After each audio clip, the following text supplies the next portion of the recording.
학생 여러분, 오늘 또 독서 수업에 오신 걸 환영합니다. 자, 선생님과 오늘 배울 부분은요, 160쪽입니다. 160쪽. 다양한 지역의 글 읽기를 오늘 들어가 보도록 하겠습니다. 자, 벌써 5단원이 끝이 나죠. 5단원에서도 마지막 부분 3, 다양한 지역의 글 읽기가 남아있어요. 우리 친구들이 이제 등교 계약을 하면 바로 수행평가를 들어가야 하기도 하고 또 그 다다음 주가 되면 바로 기말고사죠. 그렇기 때문에 우리가 진도를 이렇게 나갈 수밖에 없다는 점, 선생님 너무 많은 강의 찍어주는 거 아니에요? 선생님도 마음이 아프지만 우리 친구들 그래도 선생님 생각해서 조금만 더 이해해주고 잘 따라와 줬으면 좋겠습니다. 자, 오늘은 다양한 지역의 글 읽기에서 자연을 바라보는 시선을 할 거고요. 이 자연을 바라보는 시선에서 두 가지가 나와요. 나무의 힘이 첫 번째고 그 다음은 165쪽에 이탈리아 기행이 있습니다. 자, 이탈리아 기행까지는 나가지 않고요. 오늘은 나무의 힘까지만 하도록 하겠습니다. 자, 160쪽 다양한 지역의 글 읽기 한번 보도록 하겠어요. 자, 학습 목표 봅시다. 학습 목표. 자, 다 같이 큰 소리로 읽어볼까요? 다양한 지역에서 생산된 가치 있는 글을 읽는다. 두 번째, 시작. 지역의 사회문화적 특성이 다양한 형식과 내용으로 글에 반영되어 있음을 이해한다. 이렇게 되어 있어요. 자, 그러면 어디를 밑줄 그을까요? 다양한 지역에서 생산된 가치 있는 글, 그리고 지역의 사회문화적 특성이 다양한 형식과 내용으로 글의 반영, 이렇게 하면 되겠죠. 그러니까 우리나라뿐만 아니라 다른 해외의 여러 지역에 있는 문화를 독서를 통해서 접해볼 수가 있다는 이야기죠. 자, 그러면은 내려와서 다양한 지역의 글 읽기란 무엇일까? 여기를 한번 보도록 합시다. 여러 지역의 문화를 균형 있게 이해하는 것은 세계와 시대를 살아가는데 필수적인 태도이다. 이를 실천하는 방법 중 하나는 그 다음 밑줄 다양한 지역의 문화적 특성이 반영된 글을 읽는 것. 여기까지 밑줄 한번 들어가야겠죠. 그래서 이거는 뭐라고 쓰면 되겠어요? 즉 이를 실천하는 방법이라 그랬으니까 이 이가 어떤 거야? 그렇지, 여기 바로 위에 있죠. 이해하는 것은, 그랬으니까 얘가 이거란 이야기죠. 정리를 하면 여러 지역의 문화를 균형 있게 이해하기 위한 너무 글씨 크게 썼나 봐요. 독서 활동. 여러 지역의 문화를 균형 있게 이해하기 위한 독서 활동이라고 쓰면 되겠죠. 자, 그 다음 다양한 지역의 글을 잘 읽기 위해서는 뭐뭐 하기 위해서는 이거 우리 뭐야? 하도 많이 해서 알아. 그렇지, 방법이죠. 우리나라의 여러 지역은 물론이고 아시아, 유럽, 아프리카, 아메리카 문화권 등 전 세계의 글을 여기 밑줄 해야겠다.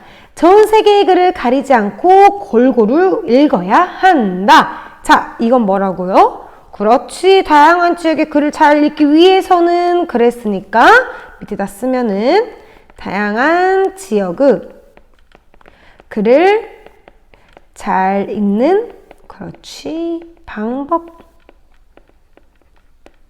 이렇게 정리하면 되겠죠? 오늘 또 글씨가 영 별로인 것 같죠? 이때 문화적 편견을 버리고 밑줄 각 문화의 고유한 특성을 존중하며 글의 의미를 더욱 풍부하게 해석하고 받아들이는 열린 태도가 중요하다까지 밑줄해야겠다. 자, 그러면은 이때 문화적 편견을 버리고 이러한 태도가 중요하대. 뭐라고 쓰면 되겠어요? 그렇지, 선생님 일단 먼저 써볼게요. 다양한 지역의 글을 읽을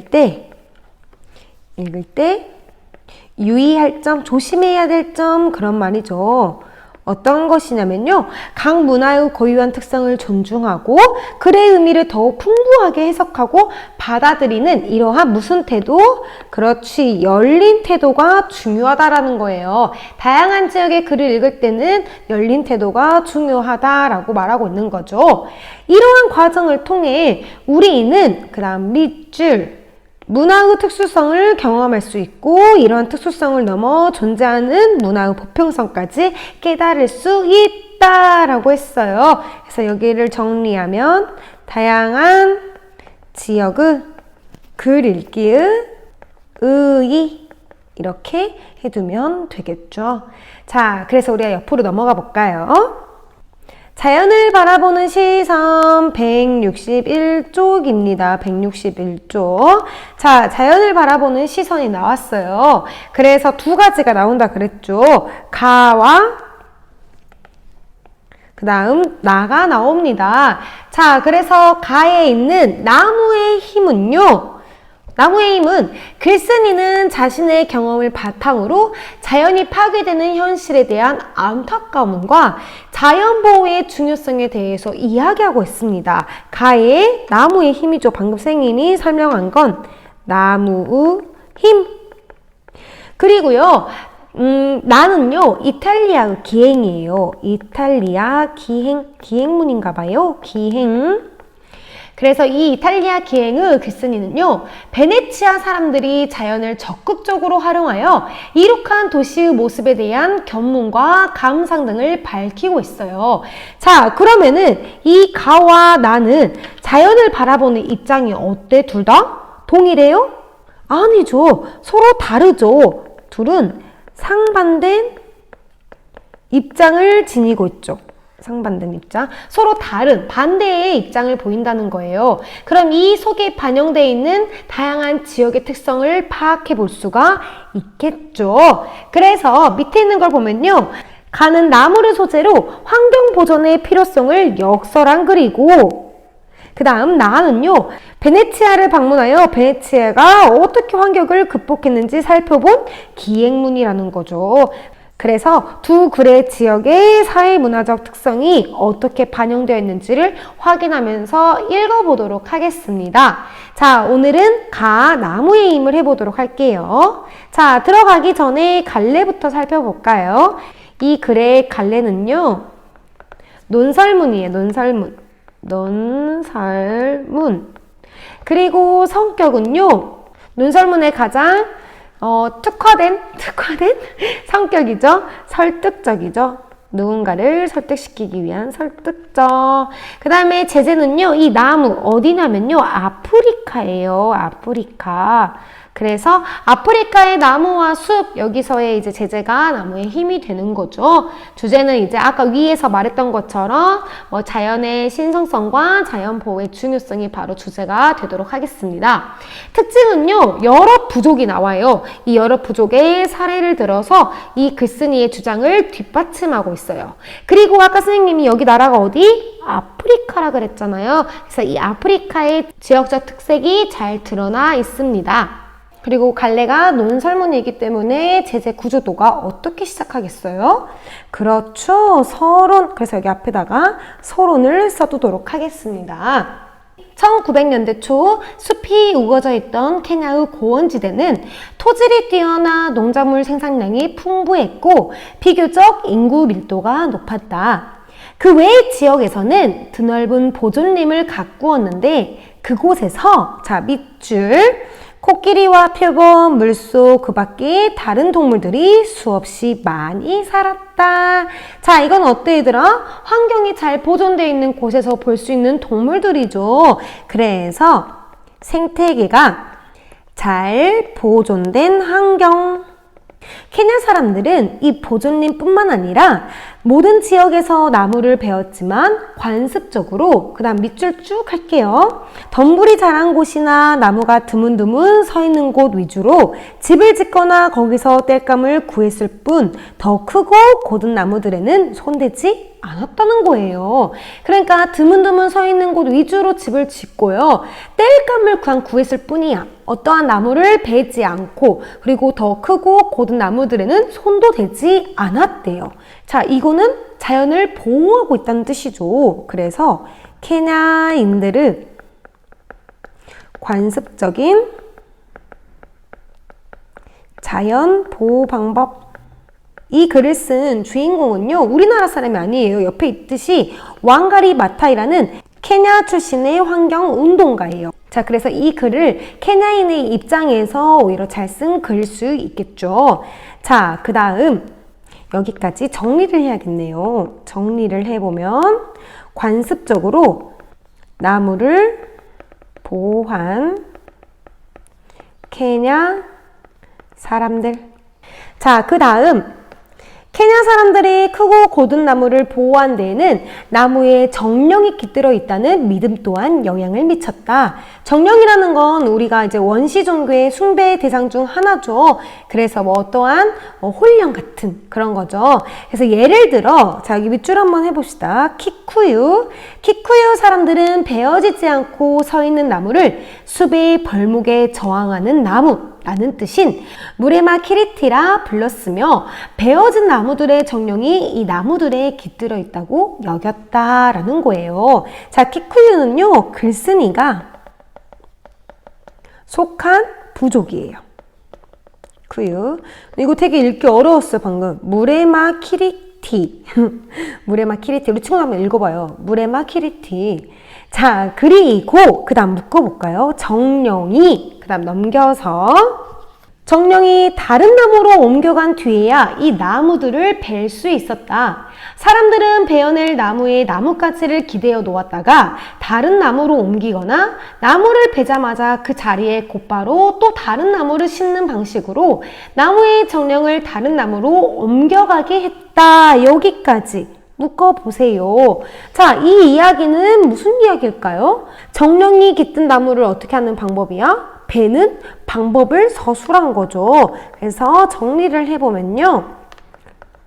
키쿠유 사람들이 정령이 깃든 나무를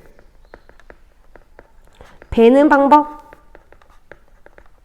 계속 옮겨가면서 정령이 든 나무를 베고 있었던 거죠. 그러니까 이 정령을 다른 나무로 옮겨가게 한 거죠. 정령이 깃든 나무를 그냥 확 베버리는 게 아니라. 자, 그런 조심스러움이 무지막지한 벌목을 막은 것은 분명하다. 자, 여기 밑줄 쫙 해야겠다. 분명하다까지 밑줄. 이렇게 조심스럽게 벌목을 막은 이유는 무엇이었을까요?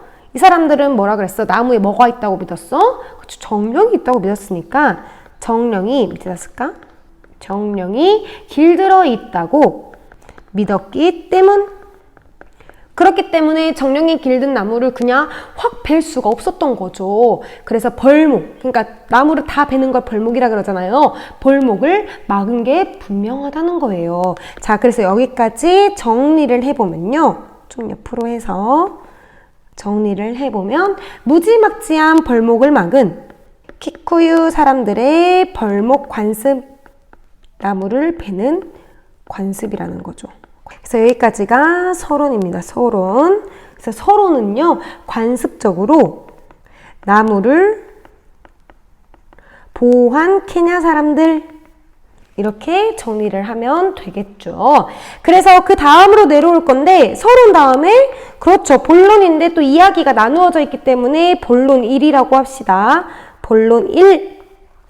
많은 공동체에서는요, 일반적으로 나무 그 자체를 숭배하는 것이 아니라 특정한 나무나 관목을 정하고 가족과 공동체 전체를 위해 그 밑에 재물을 바쳤다. 자, 근데 이것도 우리 뭔지 알잖아요. 보통 시골 가면은 막 이렇게 나무가 엄청 있으면 여기 밑에다가 막 재물 바치고 막 그랬잖아요. 뭔지 알아요? 그런 이야기를 하는 것 같아요. 우리도 이런 문화가 있긴 하죠. 키쿠유도 약간 비슷했나 봐요. 키쿠유 사회에서는 이런 나무 가운데 하나가 무구모라 불리는 무화과 나무였다. 모든 무화과 나무가 숭배의 대상이 된 것은 아니었지만 키쿠유 제사장들은 무화과 나무가 있는 곳에서만 제의를 올렸다. 자, 제의는 제사의 의식이죠. 자, 그러면 밑줄을 쳐야겠네. 어디다가? 무화과 나무가 있는 곳, 여기다가, 여기 무화과 나무에다가 한번 쳐봅시다. 자, 이 무화과 나무가 있는 곳은 어디? 모든 무화과 나무가 숭배의 대상은 된 건 아니었어. 그죠? 근데 이런 나무 중에서도 뭐라고 불리는, 그렇지, 여기 있죠. 무구오라 불리는 무화과 나무가 있는 곳에서만 뭘 한 거야? 제의를 올린 거죠. 자, 정리하면 무구모라 불리는 무화과 나무. 무화과 나무. 제이가 열린 무화과 나무와 그 주변은 신성한 곳이 되었다. 내가 어렸을 때 어머니는 그 다음 밑줄 쫙 다 합시다. 집 가까이에 있는 무화과 나무 근처에서는 땔감으로 쓸 장가지를 주우면 안 된다고 단단히 이르셨다. 왜 그런지 이제 좀 파악이 되죠. 왜? 그 무고한 나무를 그렇지 신성하게 여긴 거죠. 자, 그러니까는 제이가 열리는 제사의 의식이죠. 제이가 열리는 나무와 그 주변을 신성하게 여긴 누구? 그렇지 키쿠유 사람들. 그 나무는 하느님의 나무이기 때문이다. 자, 여기를 정리하면요. 이 문단 정리하는 거예요. 특정한 나무나 특정한 나무나 관목을 숭배하는 아프리카의 많은 공동체. 특정한 나무나 관목을 숭배하는 아프리카의 많은 공동체 이야기가 담겨 있었습니다. 자, 그 다음 무화과 나무를 하느님의 나무로 인식하는 데는 일종의 생태학적 추론이 뒷받침된다. 깊이 뻗은 무화과 나무 뿌리는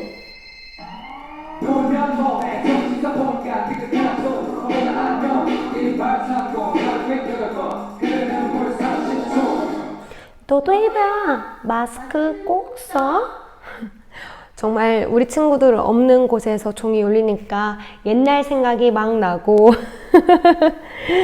자, 깊이 뻗은 무화과 나무 뿌리는요, 밑줄 산사태를 예방하고 빗물을 땅속에 저장하고 순환시켜 지표면에 냇물이나 개울을 이루게 한다.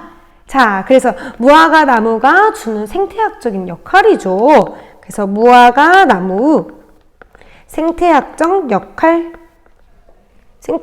역할이라고 하면 되겠죠. 다음 따라서 그다음 옆으로 넘길게요. 무화과 나무를 죽이거나 해치면 그 다음 밑줄 그어야겠다. 흙이 불안정해지고 물의 저장과 방출이 어려워진다. 자, 무화과 나무가 없어지는 경우죠. 죽이거나 해치면은 무화과 나무가 없어지는 거니까 무화과 나무가 없을 때의 생태학적 변화. 무화과 나무가 없을 때의 생태학적 변화. 그러니까 무화과 나무가 있으면 빗물을 땅속에 저장도 시켜주고 냇물이나 개울을 이루게 해주고 산사태도 예방해 주는데 이 무화과 나무를 죽이거나 해쳐서 없애버리면 흙이 불안정해지고 물의 저장과 방출이 어려워진다는 거죠. 자, 무화과 나무를 약재나 식량으로 이용해 왔을 많은 사람이 때때로 겪어야 했던 가혹한 환경 속에서 살아남을 수 있었던 이유는 바로 여기에 있다. 자, 그래서 여기를 정리해 보면요. 나무를 숭배하는 생태학적 이유. 이렇게 정리를 하면 되겠죠. 자, 그 다음 인류 문명이 시작된 뒤로 나무는 식량과 약재, 여기 밑줄 해야겠다. 식량과 약재, 건축 재료였을 뿐만 아니라 또 밑줄 해야겠는데 사람을 치유하고 위로하고 신과 연결되는 장소였대요. 그 다음 나무는 지구에서 가장 오래되고 가장 큰 생명체 가운데 하나이므로 인류가 나무를 종교적 관점에서 인식하는 것은 그다지 놀라운 일이 아니다. 자, 그러면은 맨 처음에 했던 거 뭐예요? 맨 처음에 위에 있었던 거 식량과 약재, 건축 재료 이거 다 뭐예요? 나무 역할이죠. 나무의 역할 첫 번째. 나무 역할 첫 번째. 그 다음에 또 사람도 치유하고 신과 연결되는 장소 이것도 나무의 역할 두 번째죠. 두 번째.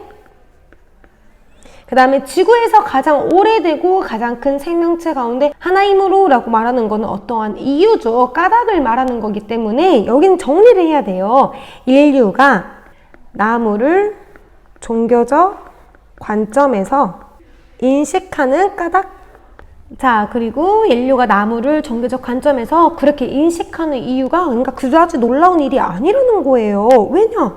가장 크고 가장 오래되고 그런 생명체이기 때문에 종교적 관점에서 인식하는 것은 그렇게 놀라운 일이 아니라는 거죠. 이게 이렇게 넘어가면 되겠죠? 이렇게. 자, 그 다음 특정한 종류의 나무들은 영적으로 중요하다. 그 다음 묶어볼까요? 가나부터. 가나 나무의 많은 공동체는 베탕양과 이로코, 리아나를 성스럽게 인식한다. 특히 가나 응코란자와 말라위 일대에 있는 신성한 숲들과 요르바족 여신 오슌에게 바쳐진 나이지리아 오쇼그보 근처의 숲은 그 중요성이 인정되어 유네스코에서 세계유산으로 지정했다. 여기까지 뭐 말이 되게 어렵죠. 백단양, 이로코, 리아나, 응코란자, 말라위 일대, 오쇼그보. 선생님도 읽으면서 틀리면 어떡하지?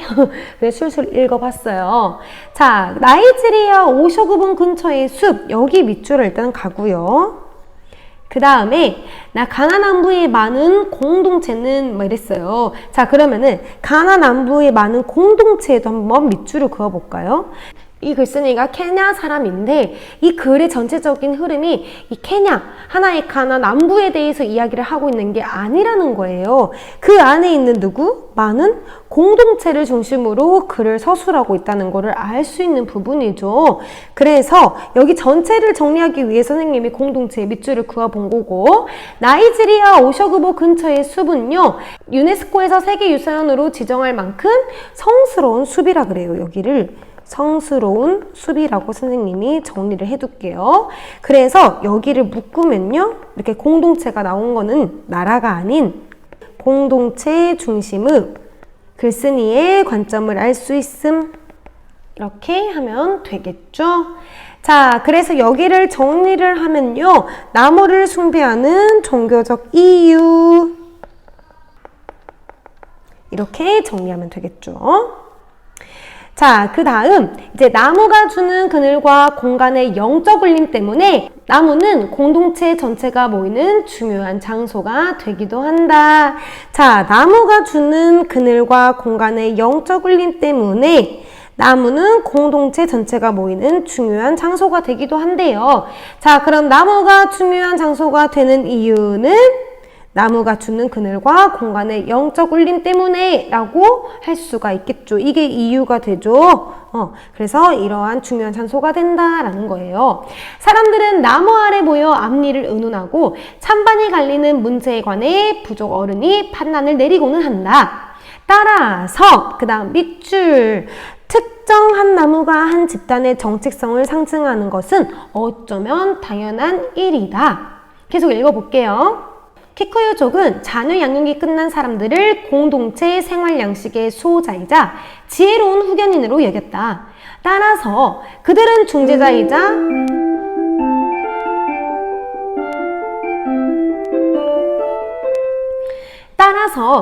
중재자이자 판관으로 받아들여졌으며 의식이 진행되는 동안 부족의 어른 자리에 앉아 시기나무 막대를 쥐고 있었다. 그것은 폭력이 용인되지 않는다는 표시였다. 자, 여기까지. 그리고 마지막 줄을 밑줄을 그어야겠죠. 자, 먼저 특정한 나무가 한 집단의 정체성을 상징하는 것은 어쩌면 당연한 일이래. 그 이유는 뭐겠어요?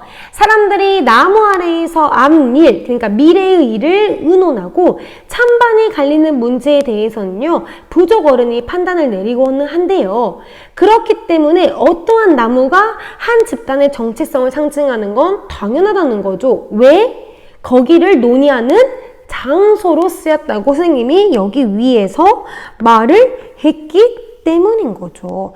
공동체 전체가 모여서 하는 중요한 장소, 어떤 거? 앞일도 의논도 하고 찬반이 갈리는 문제, 이런 것들을 의논하는 장소가 어디라고요? 그렇지, 나무라는 거예요. 자, 그럼 여기 정리를 하면 공동체의 현재와 미래를 논의하는 장소로서 이어져 왔기 때문.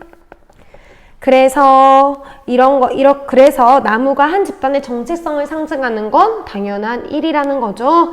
그리고 키크유족은요, 자녀양육이 끝난 사람들을요, 공동체 생활 양식의 수호자이자 지혜로운 후견으로 여겼죠. 그래서 이제 그들을 중지자이자 판관, 그러니까 이렇게 판단하는 사람으로 받아들여졌고, 이렇게 의식이 진행되는 동안은요, 이 부족의 어른 자리에 앉아 막대를 쥐고 있었다는 거죠. 이 막대를 쥐고 있다는 의미가 바로 뭐라는 거야? 폭력이 용인되지 않는다는 표시라는 거죠. 그래서 여기를 시기나무 그래서 얘를 쥐고 있으면 폭력이 인정되지 않는다는 거죠. 인정되지 않는다는 표시였다는 거예요. 이런 관례는요, 밑줄 평화협정에 좀 올릴게요. 평화협정에 조인하는 것만큼이나 구속력을 지녔고, 쭉 밑줄 공동체 내부에서 그리고 공동체끼리 평화를 유지하는데 크게 이바지했다. 자, 그래서 여기를 정리하면 나무 아래에서 문제를 해결하던 관례의 의의. 그래서 신성한 숲과 그 나무와 숲에 부여된 영적이고도 상징적인 중요성을 생각해보면 나무는 언제나 우리의 동반자였다. 이렇게 끝맺음이나죠. 그래서 여기를 정리하면요, 공동체 전체가 모이는 중요한 장소가 되는 어디? 그렇지, 나무. 그래서 여기서 온갖 일들을 다 결정했다는 걸 알 수가 있었죠. 그래서 여기까지가 무엇이냐? 바로 그렇지, 본론 1이죠. 본론 1. 자, 본론 1은요, 나무를 숭배하는 생태학적, 종교적 이유, 생태학적 그리고 종교적 이유에 대해서 본론 1을 정리해 볼 수가 있었죠. 자, 그 다음은 그럼 당연히 그렇지, 본론 2가 되겠죠. 본론 2 바로 시작할게요. 나는 어느 날 콩고에서 200년 된 사펠리 나무가 땅에 쓰러지는 광경을 보고 무척 소중하고 중요한 어떤 것이 무너진 것처럼 느꼈다. 자, 여기 밑줄 무척 소중하고 중요한 것이 어떤 것이 무너진 것처럼 느꼈대. 자, 그거는 이 글쓴이가 사펠리 나무가 베어질 때의 그렇지, 자신의 신경이죠. 그래서 사펠리 나무가 베어질 때의 심경, 여긴 첫 번째예요. 또 있거든요. 나무가 쓰러질 때, 그 다음 밑줄, 전 세계 모든 나무와 숲이 사라지고 있다는 메아리가 울렸다. 자, 여기가 사펠리 나무가 베어질 때의 심경, 두 번째가 되죠. 모든 나무가 사라지고 있다는 메아리가 울린 거예요. 어쩌면 나는 나무의 수령을 생각하면서, 이 수령은 나무의 나이죠. 수령을 생각하면서 그 안에 나 자신의 어떤 것이 들어있다고 생각했는지도 모른다. 자, 여기까지. 여긴 쉽죠? 정리하면 사펠리 나무를 베는 광경을 본 글쓴이의 심경. 첫 번째는 어떤 중요한 것이 무너진 것처럼 느꼈고, 두 번째는 전 세계 모든 나무와 숲이 사라지고 있다는 메아리가 울렸다는 거죠. 나는 그 나무가, 그 다음부터 묶어볼까? 한 사람은 거기부터, 한 사람은 손바닥에 올려놓을 수 있는 작은 씨앗에서, 그 다음 넘겨서 시작해서 세대에서 세대로 이어지는 사람들의 삶보다 훨씬 오래 살아온 강건한 유기체가 되기까지 얼마나 먼 길을 왔는지 상상할 수 있었다. 그래서 유기체가 되기까지, 여기까지 묶어보세요. 자, 이 말은 무슨 말이야? 한 사람이 손바닥에 올려둘 수 있는 작은 씨앗부터 시작해서 엄청 오래오래 산다는 거죠. 그래서 이거는 나무의, 그렇지, 성장 과정. 앞에다가 써도 되고 뒤에다가 써도 돼요. 자, 그래서 얼마나 먼 길을 왔는지 상상할 수가 있었다는 거죠. 자, 그 다음 묶어서 캄캄한 캄캄한 흙과 눈부신 햇살과 촉촉한 물기에서 양분을 얻는 그런 여정을 과학으로 설명할 수 있다 해도 나무는 여전히 신비로운 구석이 있다. 여기까지 묶어봐요. 어때 얘들아? 이거는 캄캄한 흙과 눈부신 햇살, 촉촉한 물기 이런 거 다 설명할 수 있다 해도 나무는 여전히 신비로워. 자, 이런 걸 두 글자로 뭐라 하게요? 나무에 대해서 끊임없이 칭찬하고 되게 찬양을 하는 걸. 그렇지. 나무에 대한 예찬이죠. 나무에 대한 예찬. 첫 번째예요. 방금 선생님 묶은 거는 첫 번째. 그리고 그렇게 위험있고 영구적인 생명이 그토록 작고 여린 것에서 비롯될 수 있다니. 자, 위험있고 영구적이다 그랬어. 그 말은 무슨 말이냐면요. 앞에 있던 이야기를 그대로 한 거예요. 위험있고 영구적인 생명. 그것은 무엇이냐면요. 여기 위에 있던 걸 얘기하는 거예요. 이걸로 할까? 파란색? 아니, 녹색.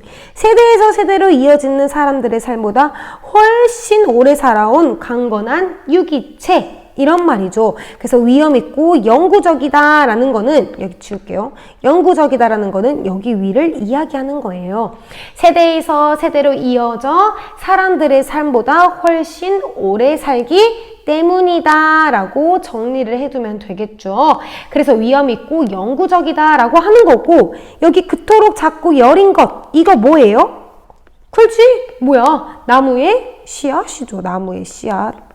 그래서 이런 것에서 비롯될 수 있다니. 뿌리는 아래로 가지는 위로 뻗은 모습은 아름답기만 하고 그 복잡 다단한 자연 변화는 우리의 과학기술이 아무리 정교하게 발전해도 완벽하게 설명하지 못한다. 자, 그래서 뿌리부터 설명하지 못한다까지 묶어야겠다. 왜? 이렇게 나무의 모습들을 보면서 과학기술이 아무리 발전해도 이건 설명할 수 없어. 나무는 위대해. 즉 나무에 대한 예찬. 그렇지. 두 번째. 잘하고 있어요. 자, 그 다음 정리. 뭐라 하면 되겠어요? 과학으로 설명할 수 없는 나무 신비로운 삶. 이렇게 정리하면 되겠죠. 자, 얼마 안 남았죠? 자, 사펠리 나무에서 나온 목재의 절반 이상이 연기로 사라진다는 사실에 나는 당혹스러웠다.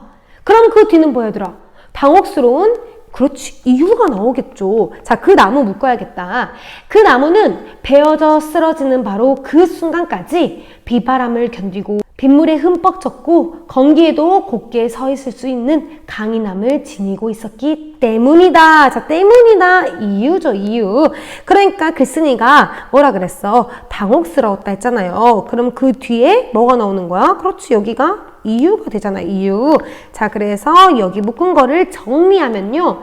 글쓴이가 당혹스럽다고 말한 이유가 답이 되겠죠. 그 다음 바로 묶을게요. 가지. 가지에는 온갖 종류의 곤충들이 살았다. 가끔 가지가 한두 개쯤 부러지기도 하고 여러 동물과 새들이 몸통에 구멍을 뚫거나 속을 파먹을 수도 있지만 나무는 쉼없이 자라났다. 여기까지. 자, 그러니까 우리 막 그런 거 있잖아. 나무만 이렇게 있으면은 여기에 구멍이 막 뚫어져가지고 새가 와서 막 여기 쫓는 거. 새를 못 그리겠다. 아무튼 여기 딱따구리 이런 것들이죠. 그러니까 여러 동물과 어때? 더불어 살고 있는 거예요. 그래서 여기 묶은 거는요. 여러 동물과 더불어 사는 나무의 생명력. 이렇게 정리하면 되겠죠. 근데 하지만이 나왔어. 밑줄 그어야겠죠. 하지만 이제 그 나무는 없다. 살아있기보다는 죽어야 더 큰 가치를 지닌다고 사람들이 판단했기 때문에. 여기까지. 이건 뭐야? 하지만 이제 그 나무는 없어. 사람들이 그 나무는 살아있는 것보다 죽어야만 더 큰 가치를 지닌대. 라고 글쓴이가 뭐 하는 거야? 비판하고 있는 거잖아요. 그래서 여기는 글쓴이의 비판적 어조가 들어간 부분입니다. 어조는 말투라고 생각하면 돼요. 그래서 사람들이 판단했기 때문에 라고 이렇게 끄는 거예요. 자, 그래서 여기를 정리를 하면요. 자연을 소중히 여기지 않는 세태에 대한 아쉬움. 이렇게 정리를 하면 되겠죠. 자, 여기까지가 바로 본론 2입니다. 자, 여기까지가 본론 2. 우리의 딱따구리를 지울게요. 자, 본론 2는요. 사펠리 나무가 베어지는 광경을 본 글쓴이의 심경. 이렇게 정리를 그렇게 정리를 하면 되겠죠. 그래서 마지막밖에 안 남았어요. 마지막은 그렇지 끝이 아니라 결론이죠. 결론. 자, 우리가 길러야 하는 자연에 대한 사랑은 경험에서 비롯된다. 자연, 특히 야생의 모습은 우리의 지친 영혼을 채운다. 그 다음 밑줄, 우리가 자연에 감사하고 자연을 보살피려면 그것과 직접 만나는 일이 중요하다. 자, 그냥 바로 정리를 해버리는 게 낫겠죠. 자연과 만나는 일의 중요성. 우리가 자연에 감사하고 자연을 보살피려면 그것과 직접 만나야 된다는 거야. 그것이 뭐야? 여기서의 그것은 자연이죠, 자연. 자연을 보고 냄새를 맡고, 여기도 다 밑줄을 해야겠어요. 자, 자연을 보고 냄새 맡고 만지지 못한다면 우리는 자연을 잊을 것이고 우리 영혼도 시들 것이기 때문이다 라고 하는 거. 그러면은 이거는 또 때문이다가 나왔어. 그럼 이유죠, 이유. 어떤 이유? 그렇지, 여기 있잖아요. 직접 만나는 일이 중요하다 그랬으니까 직접 만나는, 그렇지, 이유가 나오는 거죠. 정리를 하면요. 자연과 직접 만나는 것이 중요한 이유라고 정리를 하면 되겠죠. 불행하게도 요즘 아이들은 자연을 만나는 경험을 하지 못하거나 나무 한 그루 심어보지 못한 경우가 많다. 요즘 아이들에 대한 우려를 하고 있는 거예요. 자연을 접해보지 못했대. 우리 친구들은 어떠는지 모르겠어요. 그래서 자연을 접해본 적이 없는 요즘 아이들에 대해서 우려를 하고 있죠. 글쓴이의 우려. 여기도 정리할까? 여기까지. 경우가 많다. 그래서 글쓴이의 우려. 자, 그래서 이들이 무엇을 놓치고 있는지 깨달을 즈음에, 그래서 이들이 무엇을 놓치고 있는지 깨달을 즈음에는 이미 때가 늦었을 것이다. 그 다음 밑줄, 신성한 숲은 한번 사라지면 결코 되찾을 수 없기 때문이다 라고 나왔죠. 그래서 이것도 어떠한 이유가 나온 거죠. 어떤 이유? 맨 위에 있던 거, 우리가 길러야 하는 자연에 대한 사랑. 그래서 이러한 이유가 나오는 거죠. 정리를 해볼까요? 자연을 사랑하고 보살펴야 하는 이유.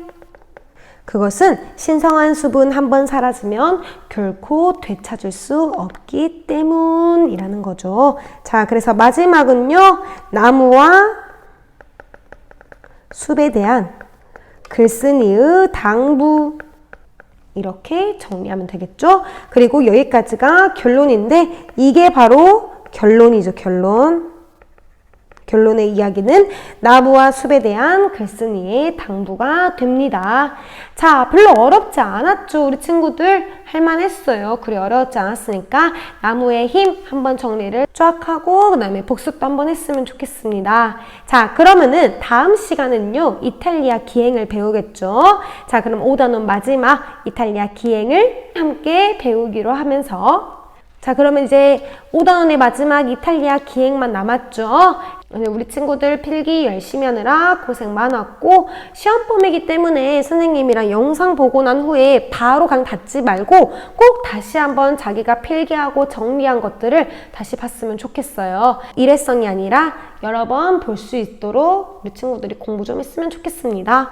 자, 그럼 우리 친구들 다음 주에 보는 걸로. 오늘 또 선생님 수업 들어주느라 고생했고 다음 시간에 봐요. 안녕!